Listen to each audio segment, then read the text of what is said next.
Aviez-vous l'habitude de suivre L'amour est dans le pré avant d'y participer? Alexandre, ça fait 17 ans que je regarde l'émission. Et il se trouve que si est un couple d'amis qui m'a inscrit sans me le dire. Mais j'étais très content et j'ai accepté tout de suite. Qu'est-ce que votre séjour chez Anaïg a changé à votre perception de votre relation? J'étais un peu stressé au début.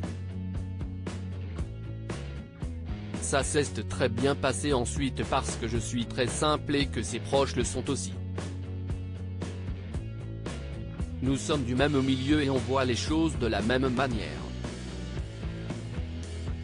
En Bretagne, si comme en Normandie, ils savent recevoir.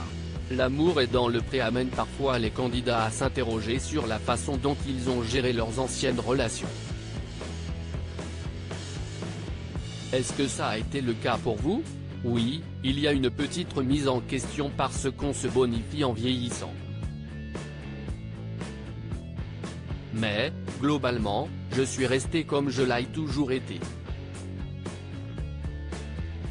Simplement, l'amour est dans le pré vous amène à découvrir de nouvelles personnes.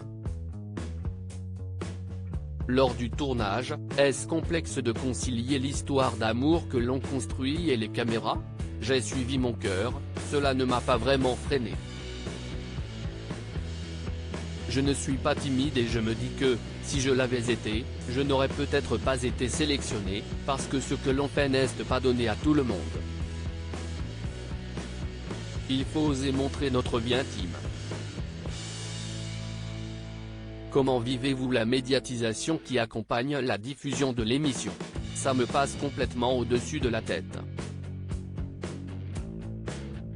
Je me suis remis aux réseaux sociaux il y a à peu près un mois, mais jamais je ne m'amuse à aller voir ce qu'il se dit en commentaire.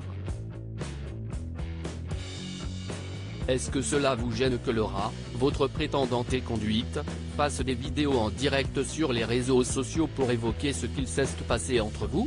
Laura ne me correspondait pas parce qu'elle est hypersensible. Ça ne m'empêche pas de la respecter. Qu'elle reste donc correcte avec moi et, moi, je le reste avec elle.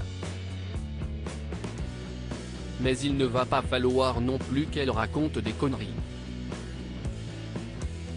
Elle a eu sa chance comme tout le monde, et le fait que ça n'ait pas marché fait partie de la vie.